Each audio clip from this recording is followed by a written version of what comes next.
Do you guys dislike YouTubers who talks a lot at the start of the video, talking about anything besides the main topic of the video at hand? Well, as someone who has uploaded a few videos before, I think start to understand why would YouTubers do that. First of all, it's of course it's to increase your watch rate, it's to increase retention, it's to increase the video length itself. But another reason is because, well, talking in the start of the video has become a habit. It just feels right to do it, and they're just used to it, and I don't see any problems if there's a timestamp below the video like this one. There's timestamp in this video itself, so you can see the sections of the video and know where to go and which sections you want to watch, and just click on the section and then watch it from there. But anyway, I want to talk about something first before I start talking about the guide.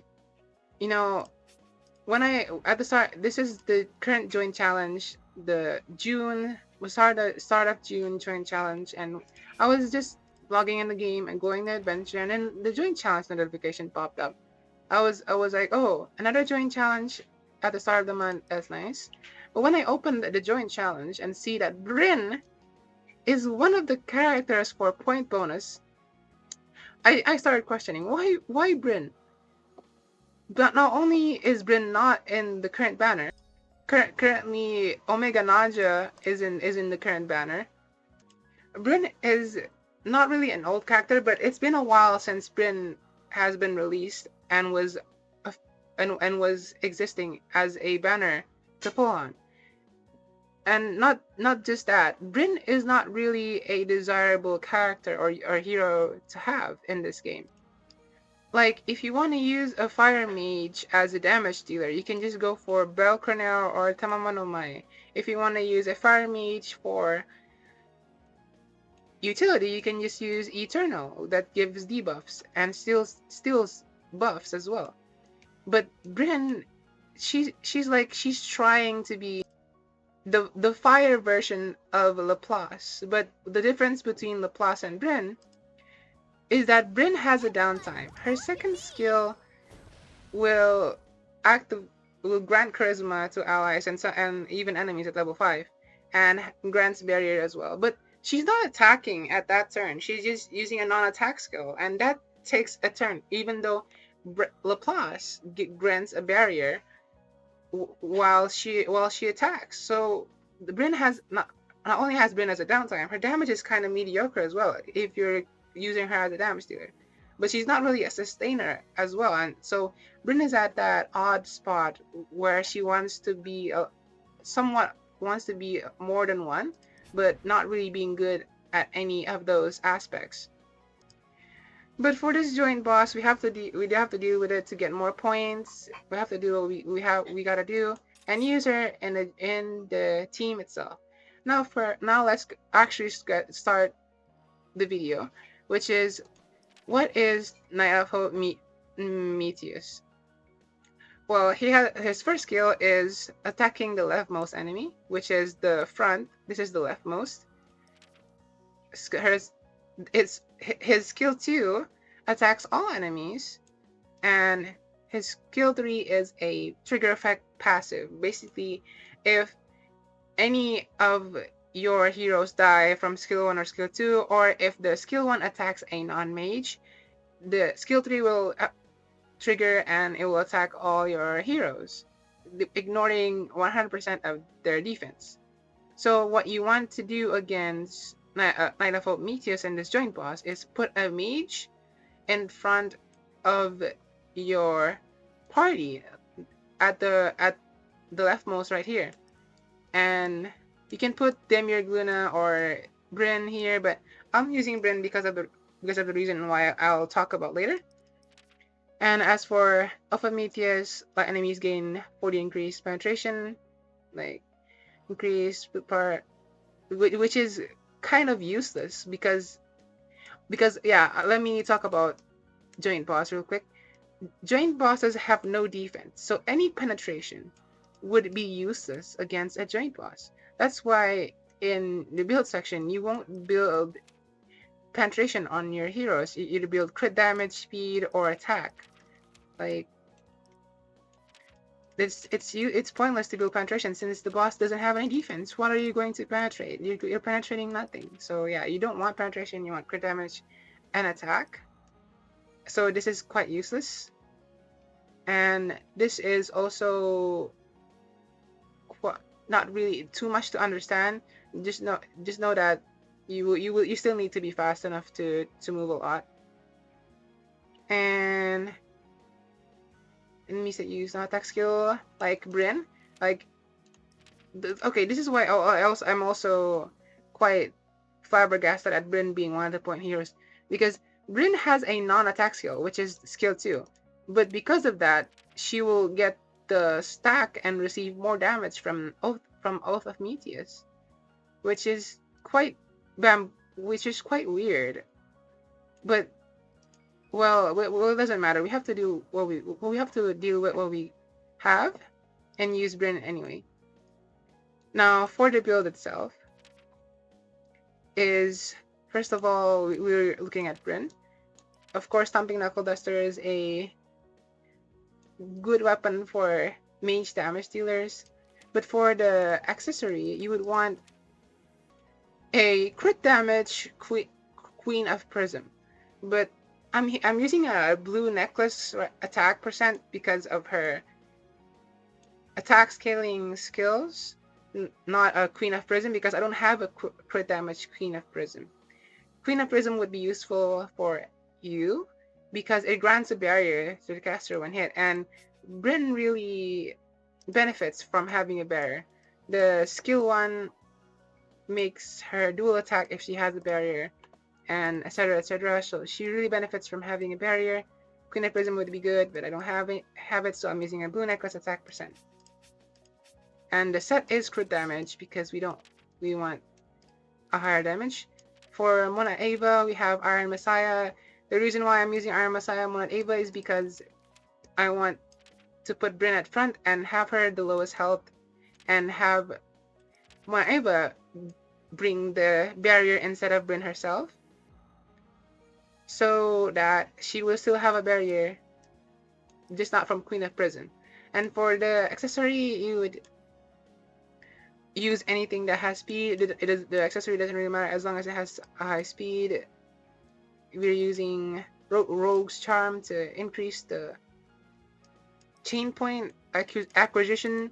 This also uses Rogue Charm. As for a Skadi build, the weapon doesn't really matter as long as it has a high speed. But the accessory really matters a lot. Absolute Music increases damage by allies to the boss by 10%. It's really useful. This is like a must-wear for your rangers if you're facing up against a boss like this one. And yeah, use Absolute Music, or you might not be able to kill it. And the set is Speed set with Rogue's Charm, of course. Demiurge Luna has Thumping Knuckledusters and an attack Momento Mori to increase attack, not penetration, with Speed set and Rogue's Charm again. And that's it for the team building. Let's see how it goes against the joint boss. Watch me, master. Look at me now.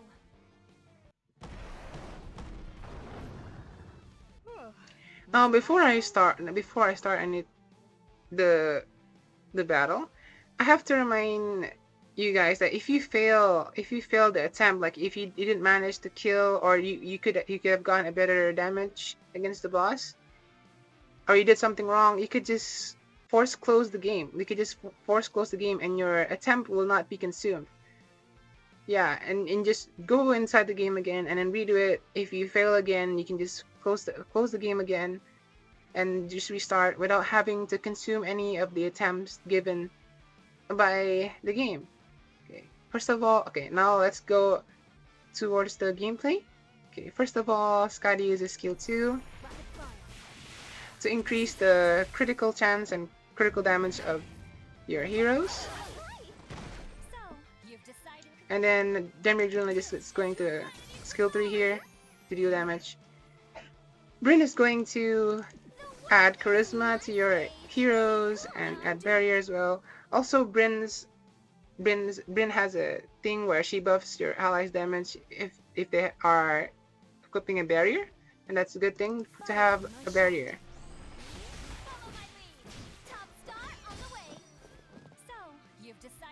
This is just using skill 1. You don't really want to waste a turn using skill 2 because skill 2 wastes a turn.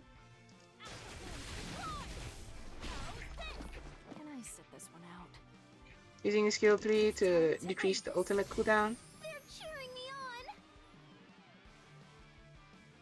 Now right here we are going to use skill 1.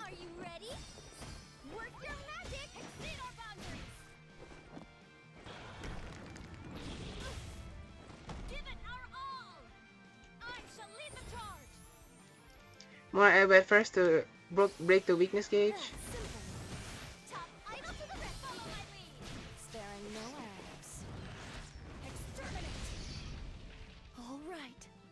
Eliminating enemies. Follow my lead. Top star on the way. Let's get this over with. Use skill 2 right here to buff crit damage, critical chance. One shot, sure kill. Give it our all. I shall lead the charge. Doesn't really matter, you can change or not, but I just like to change it to feel better.